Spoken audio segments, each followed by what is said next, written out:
مختلف ڈیزائنز کسی مغربی ڈیزائنرز کے نہیں بلکہ پاکستان کے اپنے فیشن ڈیزائنرز کے ہیں جو برطانیہ کی انٹرنیشنل فیشن انڈسٹری میں اپنی جگہ بنا رہے ہیں۔ کینسنگٹن گارڈنز میں ہونے والے اس فیشن پریڈ میں 7 پاکستانی ڈیزائنرز نے اپنے ڈیزائنز کی نمائش کی۔ فیشن پریڈ کی آرگنائزر سعدیہ صدیقی کا کہنا ہے کہ پاکستانی ڈیزائنرز ماڈرن مغربی ڈیزائنز بھی بخوبی بنا سکتے ہیں۔ میرے خیال سے انڈین مارکیٹ میں بہت زیادہ ہے، یہاں پر ہماری مارکیٹ میں بھی ہے، پر ہمارے ڈیزائنرز اتنے اچھے ہیں کہ آئی فیل کہ اگر ان کو صحیح طرح پروموٹ کیا جائے تو وہ مین سٹریم میں بھی لوگ ان کو جانیں اور ان کو پسند کریں۔ لندن آنے والے یہ پاکستانی ڈیزائنرز بھی پر امید ہیں کہ ان کے ڈیزائنز کو بھی بہت پسند کیا جائے گا۔ آئی تھنک میرے خیال میں یہ اس کا رسپانس بہت پازیٹیو ہوگا بیکاز یہاں پہ بہت بڑی پاکستانی اور انڈین کمیونٹی ہے اینڈ ان کے لیے یہ بہت ضروری ہے کہ دے ہیو ان کے جو کپڑے وہ پہنتے ہیں اس کا پاکستان کی ٹریڈیشنل اس میں نظر آئیں آپ کو ایلیمنٹس اور یہاں کی ویسٹرن پریکٹیکلٹی بھی ہو۔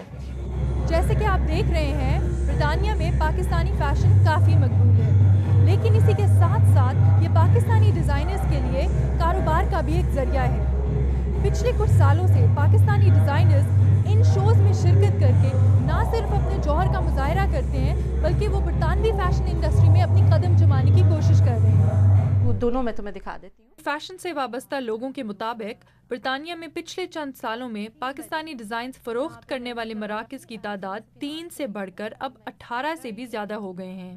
پچھلے 5 سال سے بہت چیزیں چینج ہو گئی ہیں۔ جہاں پہلے ہمارے جو بڑے تھے وہ بہت کنیکٹڈ تھے پاکستان سے، بہت ریگولرلی جاتے تھے، اب جو نئی جنریشن ہے ان کے پیرنٹس تو جاتے ہیں پر مے بی بچے نہیں اس طرح سے جاتے، تو وہ I think definitely want some thing کہ وہ یہیں سے ان کو سب کچھ مل جائے اور وہ یہیں سے خرید لیں، اور وہ یہ ہو بھی رہا ہے۔ برطانیہ میں بھلے ہی پاکستانی ڈیزائنرز کو اپنے کام کو دکھانے کے موقع مل رہے ہیں، لیکن اس سے پاکستانی فیشن انڈسٹری کو معاشی فائدہ بھی ہوگا، اسے دیکھنے کے لیے ہمیں تھوڑا انتظار کرنا ہوگا۔ ان فیشن شوز سے ایک بات تو صاف ہے کہ برطانیہ اور پاکستان کا ایک فیشن سے وابستہ کاروباری رشتہ بن رہا ہے۔ ایمن خواجہ، BBC نیوز، لندن۔